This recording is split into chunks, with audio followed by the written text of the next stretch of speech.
cool, just move with the groove. No funk in here, the beat way too smooth. Yeah. Let's just do what we came to do.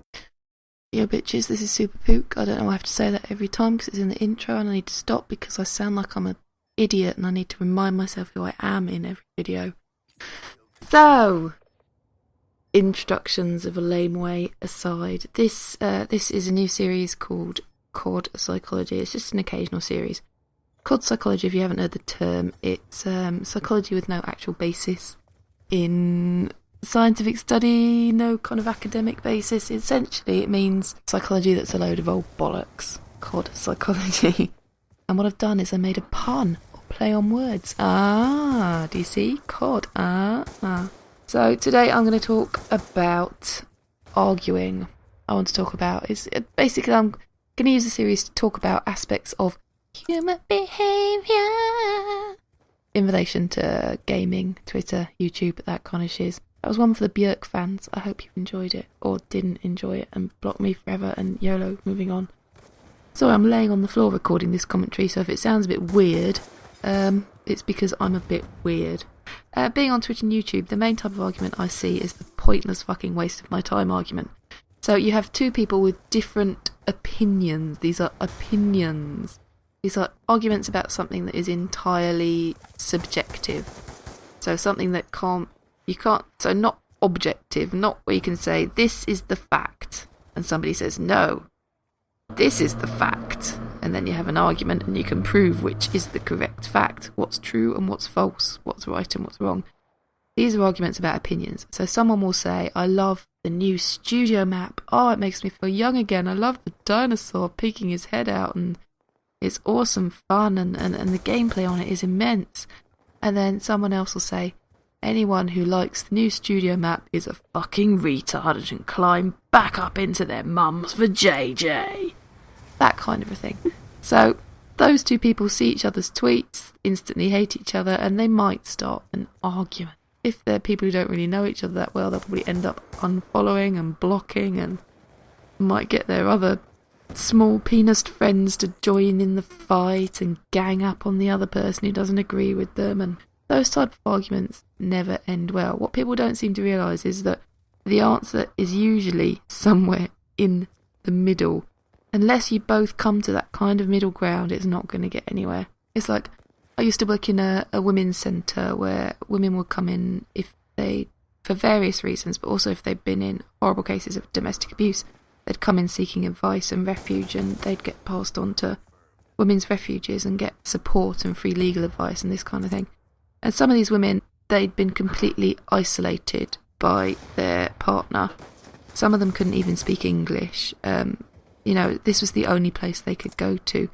And they had children as well, and they had been belittled and made to feel like nothing. And they had managed to get out of that house where they were isolated in the community. They had no friends.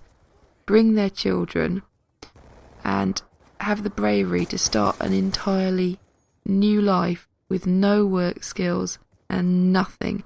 And so it was very important to them that there was a charity there that could help them, because the Women's Centre was a charity, and that there was a system of benefits from the government that could help these women start their new lives, because it was life-saving stuff, the benefit system, the fact that a charity existed to help them.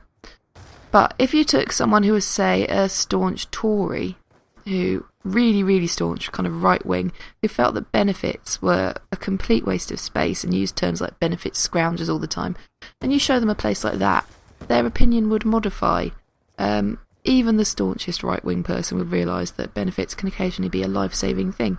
On the other hand, if you took someone who was completely left-wing, who thought everyone on benefits is a hero, if you showed him or her, say, 42 episodes of Jeremy Kyle back to back, within 10 minutes they'd be shouting, "Get a job, you lazy old scrounger," at the screen. The answer is somewhere in the middle. The benefit system is absolutely brilliant for people who need it, but there are some people who abuse the system.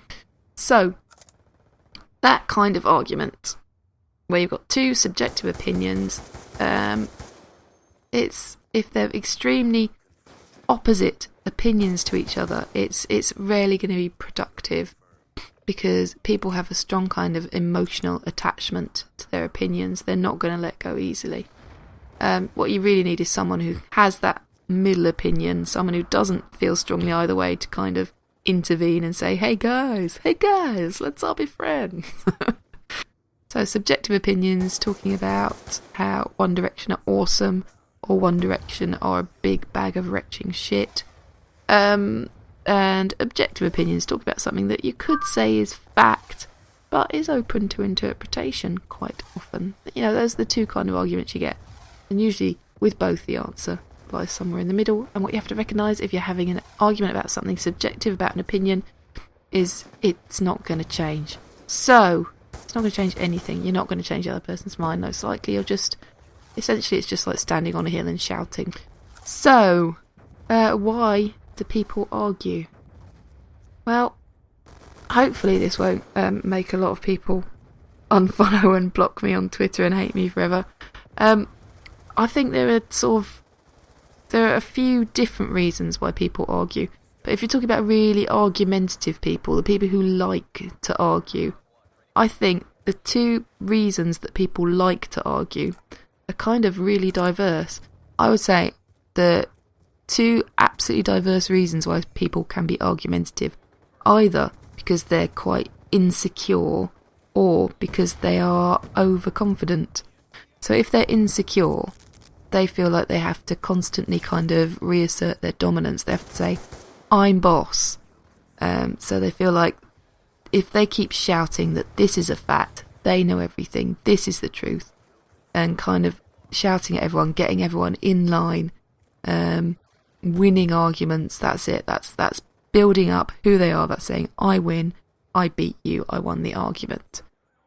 On the other hand, you have people who are so confident that they can't even contemplate the fact that if they believe something, if it is their opinion, that it is not then fact. So essentially what I've said is, if you've got the people who are really argumentative are either the people with the tiny penises or the people with the big penises, or whatever the lady equivalent is. That's the argumentative people. It's not the only reason people argue. People argue because they feel passionate about something and they genuinely believe in it.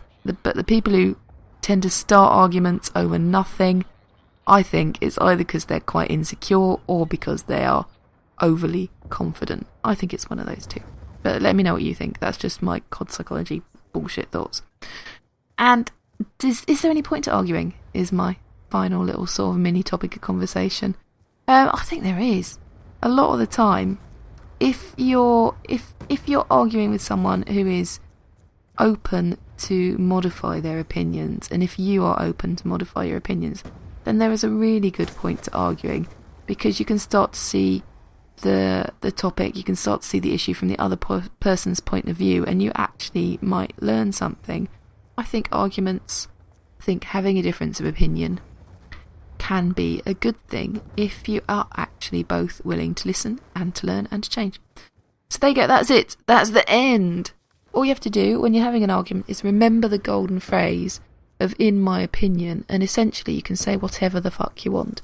In my opinion, Super Pook is a boss.